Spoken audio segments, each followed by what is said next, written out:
Hello friends, कैसे हैं आप सब। आपके अपने चैनल किड स्टोरीज कथा कहानी में एक बार फिर आपका स्वागत है। जैसा कि आप सब जानते हैं, हम रोज आपके लिए एक नई कहानी लेकर आते हैं और ये कहानियाँ हमको कुछ खास सिखाती हैं। जैसे आज की कहानी हमको ये सिखाती है कि भाग्य भी उन्हीं का साथ देता है जो कर्म में विश्वास रखते हैं और कर्म को प्रधान मानते हैं। भाग्य के भरोसे हाथ पर हाथ रखकर बैठे रहने वाले का विनाश निश्चित है। तो आइए सुनते हैं आज की कहानी, जिसका शीर्षक है 3 मछलियां। एक नदी के किनारे उसी नदी से जुड़ा एक बड़ा जलाशय था।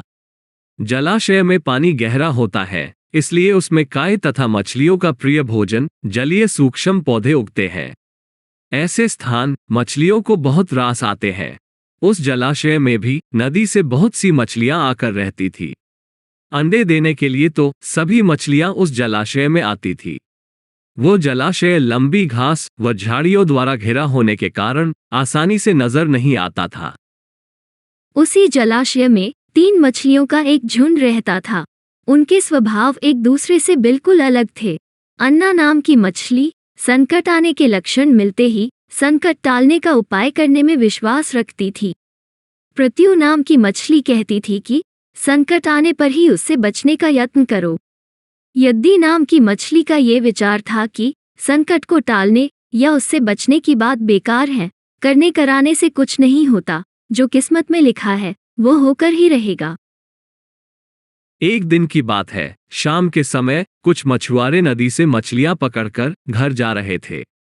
बहुत कम मछलियां उनके जालों में फंसी थी, अतः उनके चेहरे उदास थे। तभी उन्हें झाड़ियों के ऊपर मछलीखोर पक्षियों का एक झुंड जाता दिखाई दिया। सबकी चोंच में मछलियां दबी थी।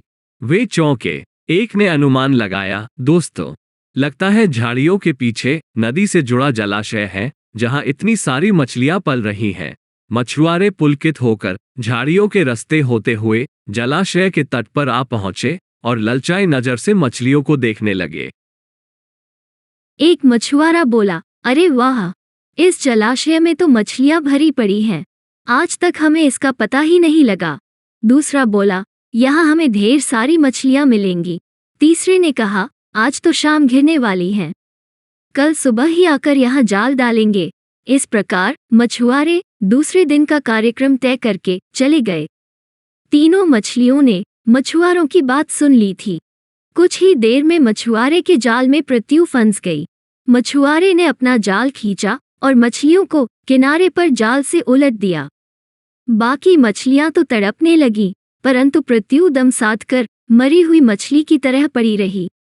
मछुआरे को सड़ांत का भभका लगा तो मछलियों को देखने लगा। उसने निश्चल पड़ी प्रत्यु को उठाया और सूंघा, आक, ये तो कई दिनों की मरी मछली है, सड़ चुकी है। ऐसे बड़बड़ाकर बुरा सा मुंह बनाकर उस मछुआरे ने प्रत्यु को जलाशय में फेंक दिया। प्रत्यु अपनी बुद्धि का प्रयोग कर संकट से बच निकलने में सफल हो गई थी। पानी में गिरते ही उसने गोता लगाया और सुरक्षित गहराई में पहुंचकर जान की खैर मनाई। उधर यद्दी भी दूसरे मछुआरे के जाल में फंस गई थी और एक टोकरे में डाल दी गई थी।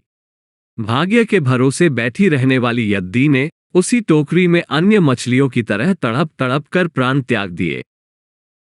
तो देखा दोस्तों, किस प्रकार से भाग्य के भरोसे रहने वाले लोग हमेशा ही नुकसान उठाते हैं और समय पर एक्शन लेने वाले लोग हर मुसीबत से बचकर एकदम सुरक्षित निकल जाते हैं। तो दोस्तों, कैसी लगी आपको हमारी आज की कहानी, कमेंट करके ज़रूर बताइएगा। यदि यह कहानी आपको पसंद आई हो तो लाइक बटन ज़रूर दबाइएगा और इसे अपने दोस्तों के साथ शेयर करना मत भूलिएगा। इसी तरह की और भी ज्ञानवर्धक कहानियाँ सुनने के लिए हमारे चैनल को सब्सक्राइब कर लीजिए। आज की इस कहानी को सुनने के लिए आप सभी का बहुत बहुत धन्यवाद। कल फिर हाजिर होंगे एक नई कहानी के साथ। तब तक के लिए आज्ञा दीजिए। नमस्कार।